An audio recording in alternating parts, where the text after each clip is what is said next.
Alright, so now the Fafrees F20 Mate II has been assembled and is finally ready to ride. This bike is not staying with me because I have assembled it for someone else, so my testing time was limited to roughly a couple of hours. Assembly was relatively easy and went fairly quickly overall. Some accessories are missing or changed during the video. The rear basket is installed now, but the front basket is still missing. Mirrors and front light are not installed in every scene, even though they are included with the bike. Anyway, let's go for a test ride.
So, after riding this Fafrees F20 Mate II on gravel, asphalt, hills and downhill sections, here are my impressions.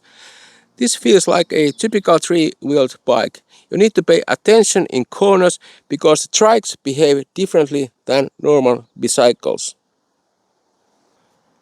The electric assistance feels very smooth and natural. Personally, I would have like a little bit more power for hill starts and like steeper terrain, but on flat road it rides comfortable and smoothly. And technically, this bike uses a 250-watt motor and top speed is limited to 25 kilometers per hour, and the motor torque is rated around 65 Newton meters. And you can definitely feel that torque during like relaxed riding, even though I still wanted a little bit more performance in hills especially. Because especially during like hill starts, the 250 watt nominal motor power, it felt slightly unpowered for my personal preference. That's where I found myself wanting a little bit more power and torque. And this is also kind of an upgraded version because it uses a torque sensor pedal assistance system, making the assistance feel a lot more smoother and more natural. And construction quality deserves praises too. The aluminum frame, it feels solid with no noticeable flex or rattling. And this bike is clearly designed for carrying cargo. The rear basket especially feels really sturdy, although it's quite heavy. Ride comfort is generally good. The front suspension works really well. Controls are simple to use, and this bike uses 20-inch wheels with fairly wide tires. Those wider tires definitely do their job when it comes to comfort, helping soften the ride and making rougher surfaces feel a lot more smoother overall. The locking brake levers, walk assistant mode and overall controls, they work really well. One thing I would change is the front light setup because it doesn't turn with the steering. And the reverse gear would also be very useful with this type of bike, which is quite heavy. And price wise, this bike sits roughly around the €200 range. And overall, after one day of testing, my impressions is that this is a stable, practical, cargo-friendly electric trike. As a final summary, I would also say that the value for money seems pretty reasonable here. You get a lot of cargo capacity, features and like a solid construction for this price range with this bike. And I would also want to mention that this was not a sponsored video. And finally, apologies for the limited testing time. There's definitely a chance I missed something because I only had like a couple of hours with the bike. So these are the impressions I gathered in that time. And finally, I wish everyone enjoyable rides no matter what kind of bike you ride. So thanks for watching and bye.